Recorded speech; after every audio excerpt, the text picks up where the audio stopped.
A poche ore dalla presentazione delle firme per la candidatura a governatore del Veneto, dietro i 4 candidati, Moretti, Zaia, Berti e Tosi, ce ne sono altrettanti che stanno lottando per ottenere il diritto a presentarsi alle urne, una corsa contro il tempo per raggiungere il numero di firme richieste e soprattutto certificarle con l'aiuto di un consigliere comunale o di un pubblico ufficiale. Plebiscito.eu parte dal referendum online fatto tra i veneti e professa ottimismo. Sono le ultime ore per completare la raccolta firme per presentarci alle elezioni regionali, nelle quali io mi candiderò per la lista Veneto Sì. Partiamo dalla cifra di 2 milioni di voti raccolti nel referendum di indipendenza del Veneto del 16-21 marzo 2014. Pronti a depositare le firme anche gli altri sostenitori dell'indipendenza, promotori della legge regionale, in attesa del referendum e che si sono appoggiati ad un notaio per autenticare le firme che vanno raccolte in tutte le province venete e che saranno controllate dalle corti d'appello, anche per Indipendenza Veneta raccolta soddisfacente. Benissimo, abbiamo compiuto gli adempimenti per la raccolta delle firme che solo noi e pochi altri dovevano fare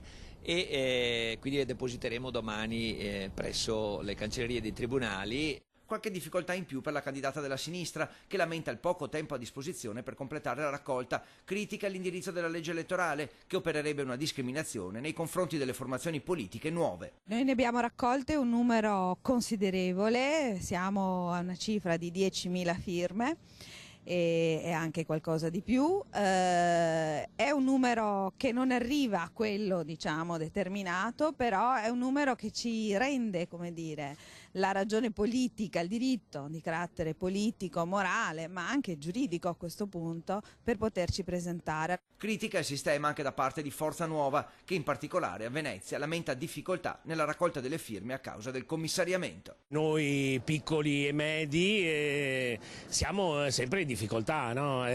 Mentre poi in più nel contesto di Venezia c'è stato anche il caso particolare che c'è il commissariamento, la provincia non c'è più e quindi gli autenticatori è sempre difficile trovarli.